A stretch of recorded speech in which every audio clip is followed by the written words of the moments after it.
जय श्री कृष्ण। प्रिय दर्शकों, भाई और बहनों, अस्ट्रो चर्चा में आपका स्वागत है। मेरा आपको सादर नमस्कार।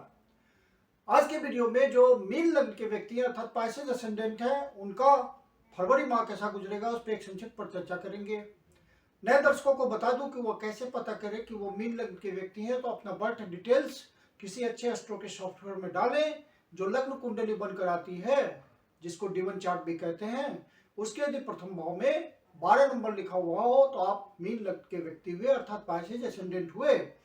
ये आपकी कुंडली है, ये प्रथम भाव कहलाता है। इसमें 12 नंबर लिखा हुआ अर्थात ये मीन लग्न की कुंडली को इंडिकेट करता है। 1 फरवरी को जो गोचरीय परिस्थितियां हैं वो कुंडली पे मैंने लगाया हुआ है, और जो फरवरी माह में होने वाले महत्वपूर्ण गोचरीय परिवर्तन है उसको डिस्प्ले किया हुआ है। जब भी कोई ग्रह राशि परिवर्तन करता है तो अपना विशेष रिजल्ट देने को इच्छुक होता है, और आपके ओरिजिनल नेटल चार्ट के हिसाब से कोई फेवरेबल महादशा, अंतरदशा, प्रत्यंतर दशा चल रही हो, गोचर उसको टैली करता है तो आपको रिजल्ट का अनुभव हो जाता है। आगे बढ़ने से पहले आप अपने चैनल एस्ट्रो चर्चा को सब्सक्राइब कर लें यदि अभी तक नहीं किया है या पहली बार देख रहे हैं, और वीडियो अच्छा लगता है तो इसको लाइक करें और अपने परिचितजनों को शेयर भी करें।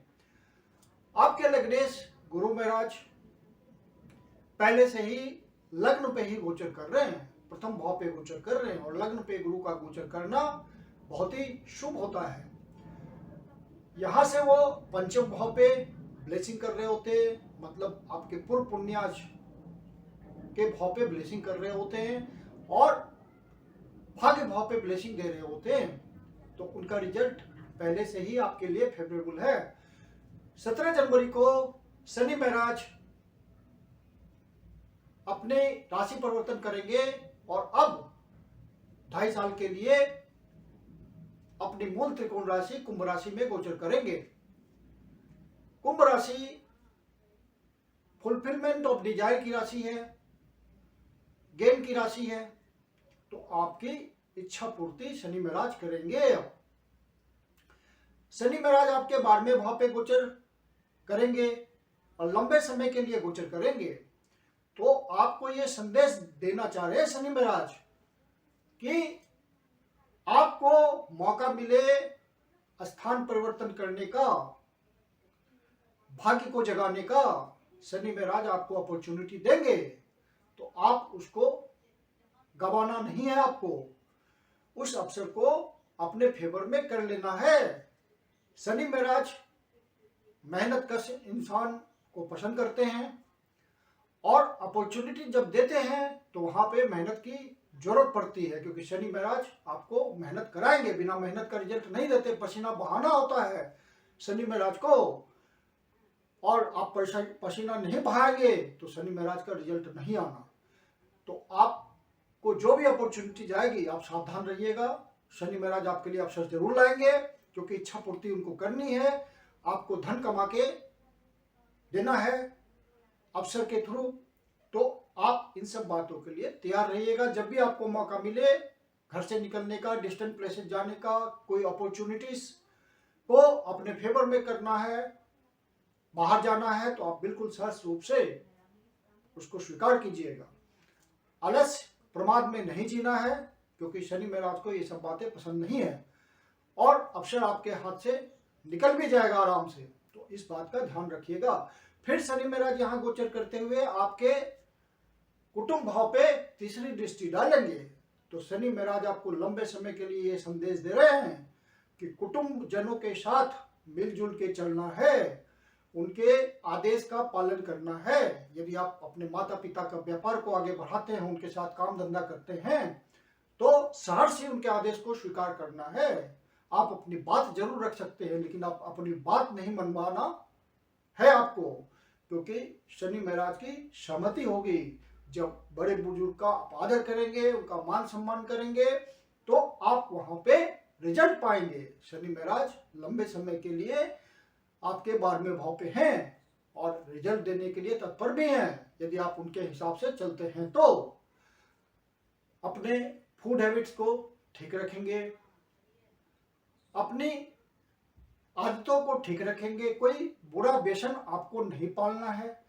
बैड हैबिट यदि आप पालेंगे, जैसे आप अल्कोहल का सेवन करने लगेंगे, तंबाकू गुटखा इत्यादि खाने लगेंगे, तो उन सब आदतों से छुटकारा पाना फिर पूरे जीवन भर मुश्किल हो जाएगा। आप एडिक्टेड हो जाएंगे।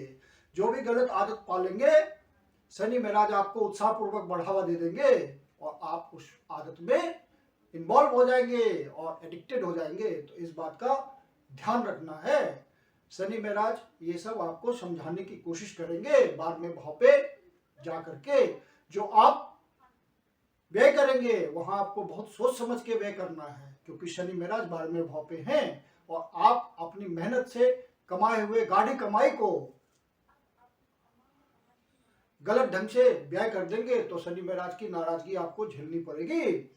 शनि महाराज मेहनत की कमाई को पसंद करते हैं। मेहनत से कमाया हुआ धन आप योग्य व्यक्तियों पे खर्च करेंगे तो शनि महाराज को प्रसन्नता होगी।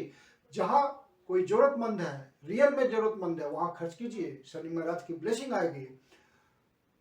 और जो जरूरी इन्वेस्टमेंट्स हैं वो जरूर कीजिए, लॉन्ग टर्म इन्वेस्टमेंट कीजिए। शनि महाराज इन्वेस्टमेंट आपसे कराएंगे, वो एक प्रकार का खर्च ही है, तो आपको उसका फल मिलेगा और शनि महाराज आपको बड़ा लाभ देंगे। जो एक्सपोर्ट इंपोर्ट के धंधे में हैं उनके लिए बढ़िया समय चलेगा। बाहर से संपर्क बनाने के चलते हैं उनके लिए बढ़िया समय चलेगा। जो स्टूडेंट बाहर जाके पढ़ना चाहते हैं, हायर एजुकेशन करना चाहते हैं, उनके लिए बढ़िया समय चलेगा। यदि आपकी पढ़ाई छूट गई और आप उच्च शिक्षा प्राप्त करने चाहते हैं, पढ़ने की मन में अभिलाषा है, तो शनि महाराज आपको मौका देंगे, क्योंकि शनि महाराज के कर्म की दृष्टि यहाँ आएगी। शनि महाराज यहाँ से 7, 8, 9, 10 तो कर्म की दृष्टि भाग्य भाव पे डाल रहे हैं, तो हायर एजुकेशन का मौका दे रहे हैं शनि महाराज आपको लंबे समय के लिए। तो आप अपनी पढ़ाई में लग जाइए यदि आपकी इच्छा है पढ़ने लिखने की। कम पढ़े लिखे व्यक्ति हैं तो पढ़ाई लिखाई शुरू कर दीजिए और आप अच्छी पढ़ाई कर लेंगे इस समय। और जितना मेहनत करेंगे उतना बढ़िया रिजल्ट आएगा। गुरुजनों से किसी तरह का आपको वाद विवाद नहीं पालना है। धार्मिक यात्रा का मौका मिले तो जरूर कीजिए, शनि महाराज की ब्लेसिंग आएगी और उसका फल आपको मिलेगा।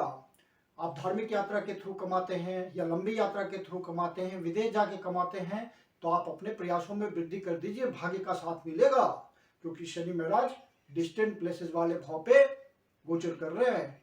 जो किसी तरह का आध्यात्मिक लाभ उठाना चाह रहे हैं इस समय में, उनके लिए फिर शुभ समय है। लंबे समय के लिए शनि महाराज का साथ मिलेगा, आइसोलेशन का मौका मिलेगा, शांति में समय बिताने का, मेडिटेशन करने का आपको मौका मिलेगा।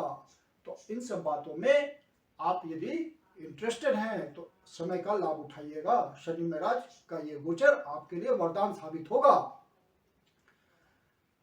शनि महाराज यहाँ से गोचर करते हुए 6ठे भाव पे दृष्टि डालेंगे तो कंपटीशन के लिहाज से बहुत ही बढ़िया है।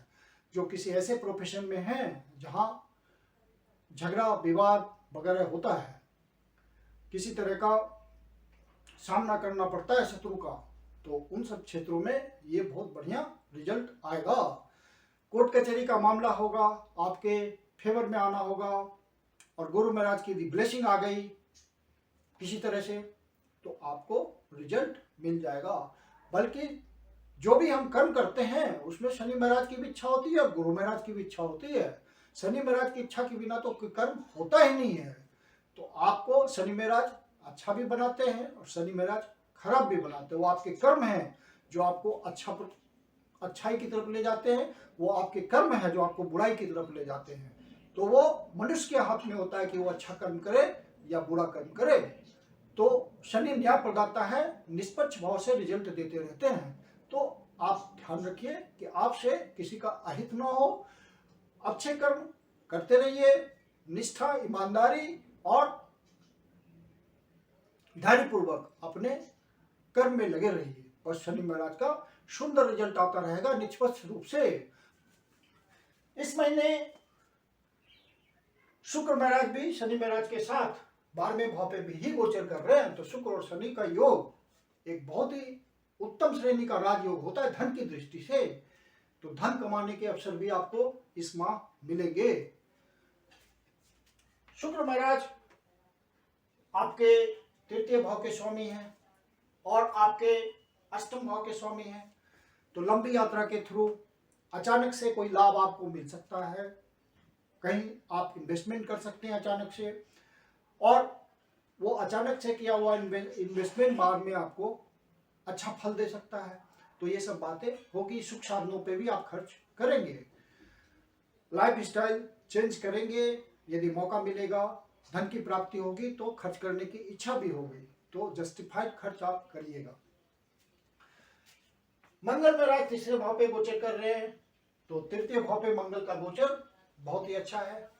यहाँ से फिर भाग्य भाव को भी देख रहे हैं, अपने ही भाव को देख रहे हैं, तो रिजल्ट आएगा भाग्य भाव का। जो भी आप प्रयास कर रहे हैं, जो भी रिस्क ले रहे हैं, जोखिम ले रहे हैं, उसमें आपको भाग्य का साथ मिलेगा, आगे बढ़ने का मौका मिलेगा। और मंगल में राज यहाँ से छठे भाव को चौथी दृष्टि से देख रहे हैं, तो कंपिटिटर्स के लिए, जो आप कंपटीशन करते हैं किसी के साथ, उनके लिए बढ़िया समय रहेगा। और लेकिन आप अपने स्वास्थ्य का ध्यान रखिएगा, क्योंकि शनि महाराज लंबे समय के लिए यहाँ गोचर करेंगे और छठे भाव को देखेंगे, और शनि रोग के जनक हैं, तो वहां पे आपको अपने स्वास्थ्य का ध्यान रखना है। मंगल महाराज भी यहाँ से छठे भाव को देख रहे हैं, तो आप मेडिकेशन, योगा, एक्सरसाइज, इन सब बातों के थ्रू अपने आप को फिट रखिए। किसी तरह की चोट चाट की संभावना बनती है, ध्यान रखेंगे तो इन सब बातों से आप बच जाएंगे, कोई परेशानी नहीं आएगी। इन सब बातों से बचने के लिए, स्वास्थ्य संबंधी परेशानी से बचने के लिए, आप हनुमान जी के मंदिर में प्रत्येक शनिवार को, मंगलवार को कोशिश कीजिए जाने की, और वहां उनकी पूजा अर्चना कीजिए। हनुमान जी की जिस प्रकार से उपासना कर सकते हैं आप कीजिए। हनुमान चालीसा का पाठ कीजिए, बजरंग बाण का पाठ कीजिए, जो भी तरीका आपको सूट करता है उससे हनुमान जी की उपासना कीजिए, आपको लाभ मिलेगा। सूर्य देव आपके 11वें भाव पे गोचर कर रहे हैं, लाभ भाव पे गोचर कर रहे हैं, लेकिन मकर राशि में गोचर कर रहे हैं। तो सूर्य के तेज को बनाए रखने के लिए आपको गायत्री मंत्र का जाप करना चाहिए। फिर सूर्य महाराज 13 फरवरी को कुंभ राशि में प्रवेश करेंगे, तो शनि महाराज को ज्वाइन करेंगे, तो वहां भी सूर्य के तेज को बनाए रखने के लिए, उनकी एनर्जी को पाने के लिए आपको गायत्री मंत्र का जाप करते रहना चाहिए, या सूर्य को जल का अर्घ्य दीजिए। ये कॉमन उपाय है हर व्यक्ति के लिए। सूर्य महाराज 11वें भाव पे गोचर करते हुए आपको किसी न किसी प्रकार का लाभ जरूर देंगे। सरकारी अधिकारियों से आपको कोई फायदा हो सकता है, नौकरी में है तो सरकार की तरफ से कोई तरक्की मिल सकती है, किसी तरह का इंसेंटिव मिल सकता है, किसी तरह से धन की प्राप्ति हो सकती है, कोई इंसेंटिव मिल जाए आपको। किसी प्राइवेट कंपनी में काम करते हैं तो वहां भी आपको किसी प्रकार से धन की प्राप्ति हो सकती है। यदि आप बिजनेसमैन हैं, सरकारी अधिकारियों से आपका संपर्क रहता है, कॉन्ट्रैक्ट वर्क लेना होता है, तो उन सब बातों के लिए आपको फायदा मिलेगा। राहुदेव ऑलरेडी आपके द्वितीय भाव पे गोचर कर रहे हैं और मंगल के रिजल्ट को बढ़ा रहे हैं, तो आपके प्रयासों में वृद्धि होगी और आप अथक प्रयास से अपने फेवर में रिजल्ट को ले लेंगे। बुध महाराज 10वें भाव पे गोचर कर रहे हैं और गुरु की राशि में गोचर कर रहे हैं, तो गुरु के अनुसार फल देंगे, तो आपको विजडम की प्राप्ति होगी। कर्म क्षेत्र में बुद्धि ठीक ढंग से काम करेगी, अपॉर्चुनिटी को पहचानने का आपको ज्ञान होगा और जरूरत पड़ने पे आप अपॉर्चुनिटी को पहचान लेंगे। जो बिजनेसमैन है वो व्यापारिक चतुराई से सारे डिसीजन लेंगे कर्म क्षेत्र में और उनको फायदा मिलेगा। बुध महाराज 7वें भाव के स्वामी हैं, चतुर्थ भाव के स्वामी हैं, तो कर्म क्षेत्र में आपको कुछ लाभ मिलेगा जिससे सुख की प्राप्ति होगी, मेंटल कंफर्ट की प्राप्ति होगी। और यहाँ से बुध महाराज चतुर्थ भाव को, शुभ भाव को देख रहे हैं जो कि उन्हीं की राशि है, तो वहां पे आपका डोमेस्टिक एनवायरनमेंट बहुत ही बढ़िया रहेगा। हर जगह कोई भी विवाद होगा परिवार में, आपके न्यूक्लियर फैमिली में, तो बुद्धिमानी से आप उसको सुलझा लेंगे। जो रियल एस्टेट के सेक्टर में है उन व्यापारिक चतुराई वहां दिखेगी और कुछ न कुछ आपको गेन मिलेगा। जो पहले से प्रयास कर रहे हैं फ्लैट खरीदने के लिए, प्लॉट खरीदने के लिए, जब किसी तरह का मकान खरीदने के लिए, तो वहां पे उनको सफलता मिलेगी। यदि ओरिजिनल नेटल चार्ट में कोई इंडिकेशन होगा तो ऐसा होगा। जो पब्लिक इंटरेक्शन में लगे हुए हैं, जनता के बीच रह के धन कमाते हैं विभिन्न उपायों से, या किसी तरह के पार्टनरशिप में बिजनेस करते हैं, तो वहां नए नए वेंचर्स खोलने में सफलता मिलेगी यदि प्रयास करेंगे। कर्म स्टार्ट होगा, कोई नए अवसर की प्राप्ति हो सकती है, कोई नया वेंचर आप स्टार्ट कर सकते हैं जिससे रेगुलर इनकम की व्यवस्था हो जाए। केतु महाराज आपके अष्टम भाव पे पहले से गोचर कर रहे हैं, तो स्वास्थ्य का तो आपको ध्यान रखना ही है। और पाइल्स वगैरह की समस्या यदि हो रहे है तो उसका उपाय कीजिएगा, उसको लापरवाही से छोड़ नहीं देना है, नहीं तो समस्या गंभीर होगी। केतु महाराज जब तक यहाँ गोचर कर रहे हैं, अकस्मात बातों के लिए, हिडन बातों के लिए आप सावधान रहिएगा कि कहीं अनएक्सपेक्टेड कोई रिजल्ट ना आ जाए। केतु महाराज इस तरह के अष्टम भाव पे रिजल्ट देते हैं। फरवरी माह में लाइफ पार्टनर के प्रति अंडरस्टैंडिंग बहुत अच्छी बनी रहेगी, प्यार मोहब्बत बना रहेगा, एक दूसरे के साथ बैठ करके प्रेम पूर्वक समय बिताने का मौका मिलेगा। कोई मिसअंडरस्टैंडिंग होगी तो आराम से वो सुलझ जाएगा। एक दूसरे की फीलिंग्स को समझते हुए समय आप बिताएंगे। जो प्रेम पर्सन में लगे हुए हैं उनके लिए भी बढ़िया समय है। किसी तरह का अंडरस्टैंडिंग में कमी हो तो आपसी समझ से उसको सुलझा लेना बेहतर है। कोई परेशानी विशेष नहीं दिखती इस माह में। अब इस माह में जो महत्वपूर्ण डेट्स हैं जिसका आपको ध्यान रखना है वो हैं 7 तारीख, 8 तारीख, 11 तारीख, 12 तारीख, 13 तारीख, 21 तारीख, 22 तारीख। ये तारीख किसी नए शुभ कार्य को प्रारंभ करने के लिए उतने शुभ नहीं है। हो सके तो इन डेट्स को किसी नए शुभ कार्य के लिए, नए शुभ कार्य को प्रारंभ करने के लिए अवॉइड कीजिएगा। मैं कुंदन शर्मा आप लोग का हार्दिक स्वागत करता हूं। यदि आपके जीवन की कोई समस्या है तो पर्सनल कंसल्टेशन ले सकते हैं। मेरी अपनी कंसल्टेशन शुल्क होती है। वीडियो के अंत में मेरा व्हाट्सएप नंबर दिया हुआ है, डिस्क्रिप्शन बॉक्स में भी व्हाट्सएप नंबर मेंशन है। आप कंसल्टेशन के लिए बुकिंग कर सकते हैं।